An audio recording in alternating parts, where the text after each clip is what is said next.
Hi guys, welcome to Shetri Roadside Repairs channel. BMW Driveshaft or Propshaft rear one 330X drive E92, E90.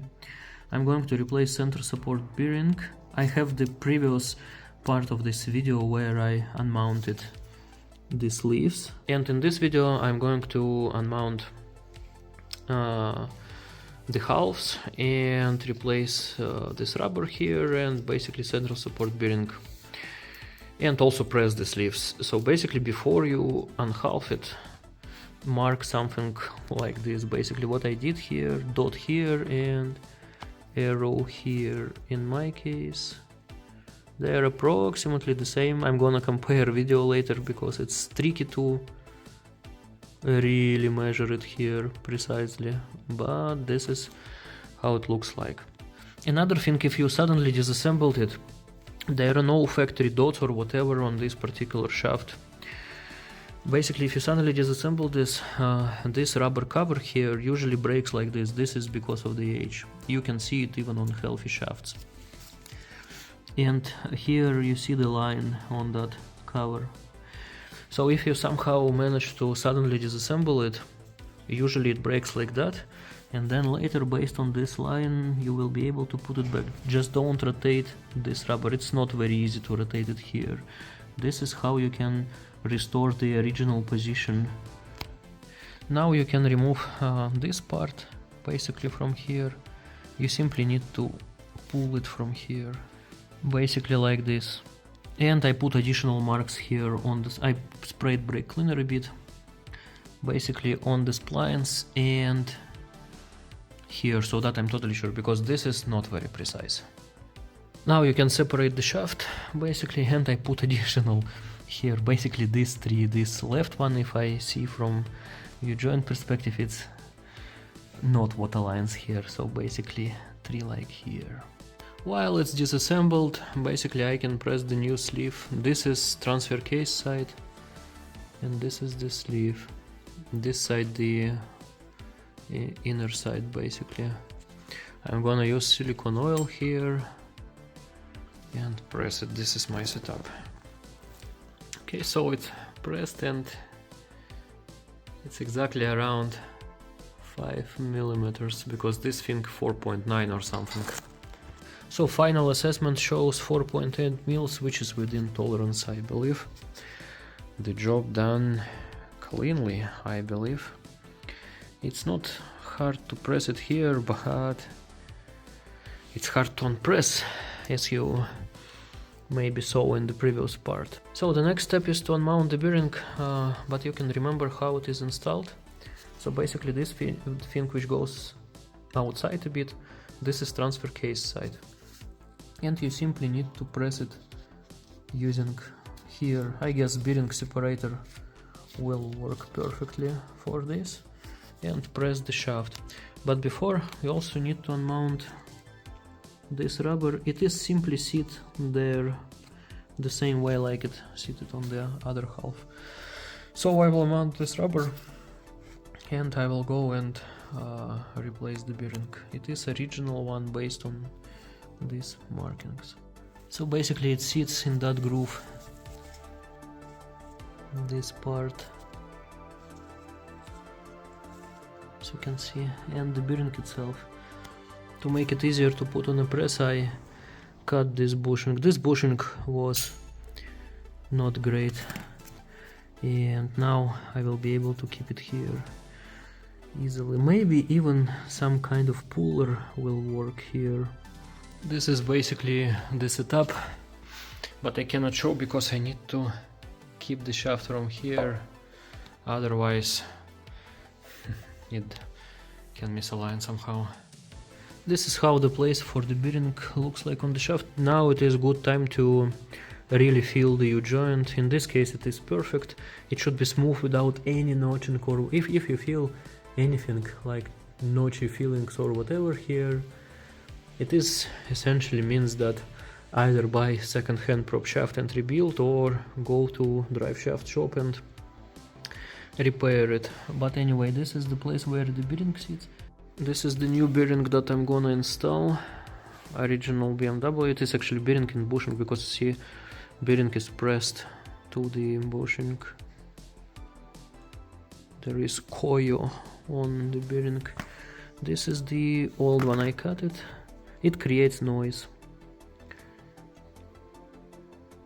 It's again coil. So it's pressed like that. You need to press the center part of the bearing and keep the drive shaft somehow. I think I will keep it in these places to the U-joint, and from here I'm going to use, basically, see, this is crush sleeve from the differential, fits perfectly here. Great. Okay, so back to press. Don't try to use hammer here or whatever, it is possible, but press fit is pretty tight there. It clicked in the very beginning when I unpressed it. So chances are something can go wrong, or your joint maybe can get damaged, so use press for this. This is how my setup looks like to press the bearing here. Basically I keep these parts.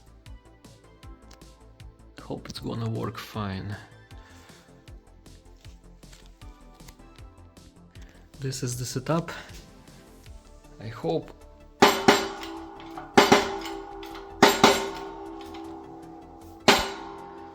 Everything is visible. So it is fully pressed, as you can see, and it is totally fine. No damages, no anything. Everything is great. Maybe I just scratch it lightly somewhere, but it is totally fine, so it is pressed. The next step, this sleeve that I mounted in the previous video. Sleeve here is original and BMW sign. It goes to internal side. Basically it looks like this. This is internal. This is how external side looks like.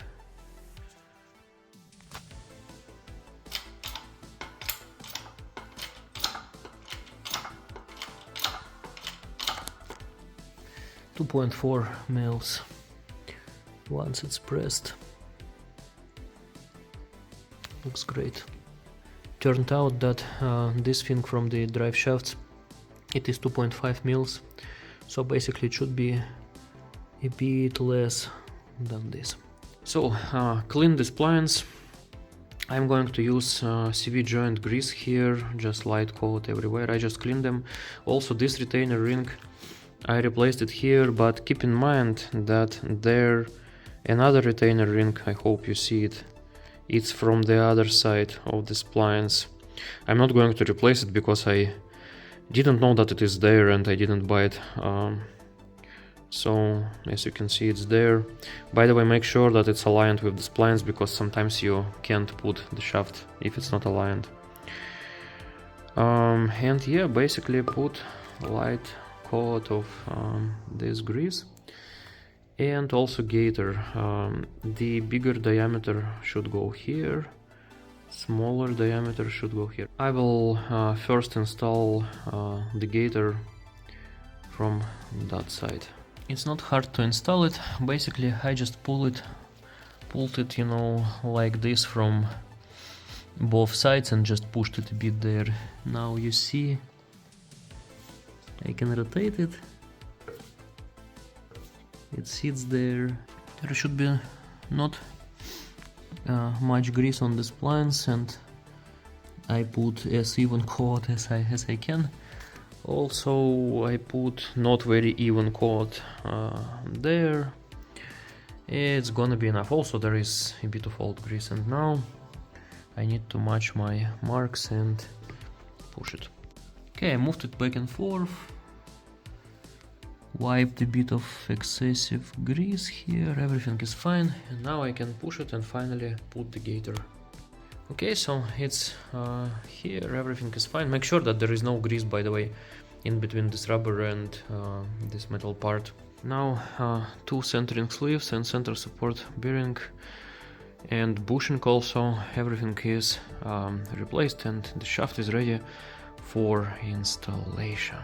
I also removed bearing from the bushing, so it was pressed here. I guess if you repress this bearing, you need to use BMW oil, you know, special one for bushings.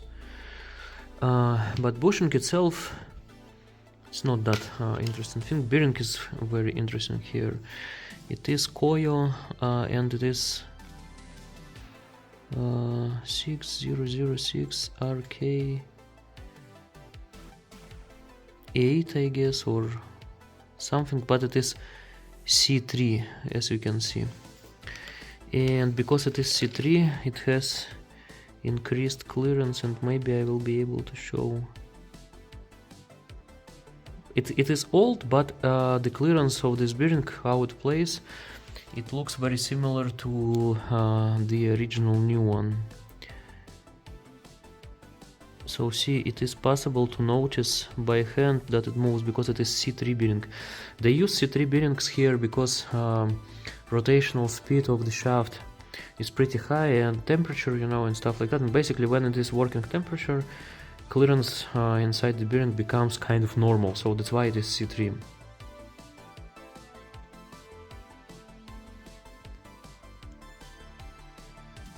It's not just rubber, it is on the bearing, it is play on the bearing because it is also C3, because it's original, and I feel kind of clicking something. However, it doesn't create, I mean, any noise or whatever.